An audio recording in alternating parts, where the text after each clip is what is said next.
Welcome back to the channel, folks. Barry Mountford here. In this video we're going to be taking a look at the 85mm 1.8 for the Z mount and the Nikon 85mm for the F mount. And which one will I be keeping?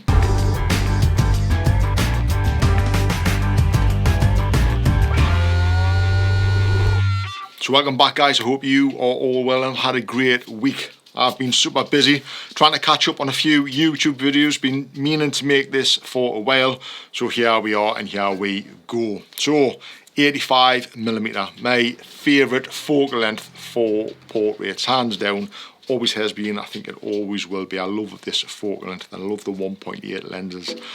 The 85 1.8 G lens has been my go-to portrait lens for a long time on the F-mount body. Even when I bought the Z6, the original Z6, obviously I used the FTZ adapter with the 85mm 1.8 and it was flawless, absolutely beautiful. I'll pop a link to a card, you can go and check a video where I actually shot with this POV style, so you'll be able to see that. And actually I've recently just shot a video with this also, so I'll pop a card above so you can check that one out as well, and I'll put links in the description so you can go and see how both of those perform. So if you're somebody who owns the 1.8 G lens and is thinking about purchasing the 1.8, should you buy that? Well, I think it all comes down to, obviously, one being money. That is way more expensive than that. I mean, like a lot more expensive for what is, you know, going to give you kind of the same, well, it's going to give you the same look. I mean, really, this is, at 1.8, is just sharp across the frame, corner to corner. It is just super, super sharp at 1.8. This is sharp, but not corner to corner. It has its very own look, very own feel. It's kind of got a soft, warmer feel characteristic to this lens than this one. This is more clinical, so if you're somebody who wants a bit more character, then you're going to love that 85, and then really you don't need to change, you don't need to swap out lenses.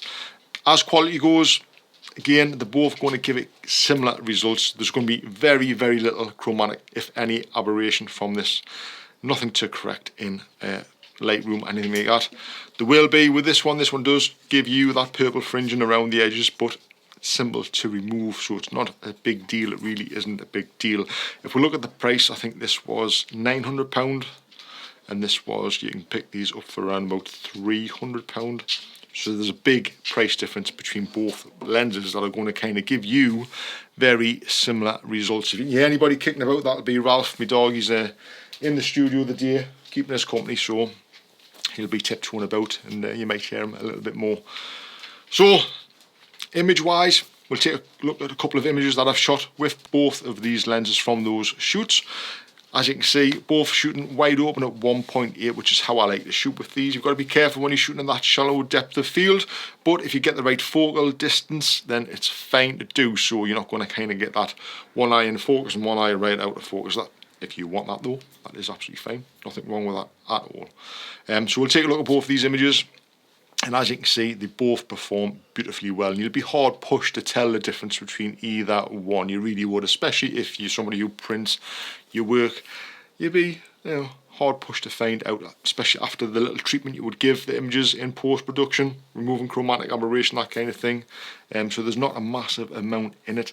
This is obviously a little bit quicker in focusing than this, not massively quicker, but it is quicker. I had no issues with that one. I'll still continue to use that one as well. It all really just comes down to price, and if you want native lenses on the Z mount. I do want all my lenses to be native for the Z mount.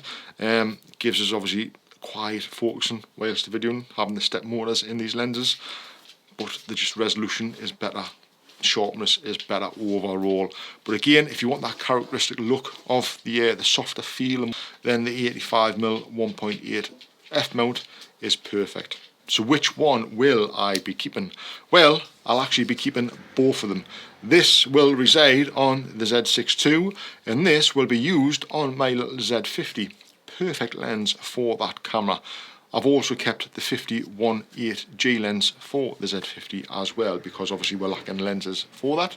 So why not keep this one and them ones for the little Z50, and I'll build up the native lenses for the Z6 II. So that's the way I'm going to go. So if you are in the market for an 85mm 1.8, I can honestly, hand on heart, highly recommend both of these lenses for your camera. If your budget is tight, get that one if you have the FTZ adapter.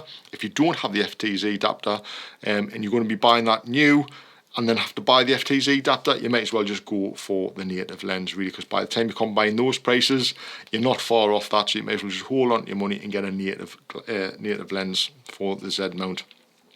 Both fantastic bits of glass. You will not be disappointed with either of them. Don't think, I need the latest and greatest. You will not be disappointed using either of them. They will still make your images look absolutely stunning. So there you go, folks. That is my look at the 85mm 1.8 from Nikon. Both amazing portrait lenses, which I would highly recommend buying one if you are starting out, along with a 50mm 1.8. Kind of go wrong with those lenses when starting out for your portrait photography. So that is it for this video, folks. Thanks very much for watching, and I hope to see you guys in another one very soon. Fingers crossed, if I get a bit more time to make these videos.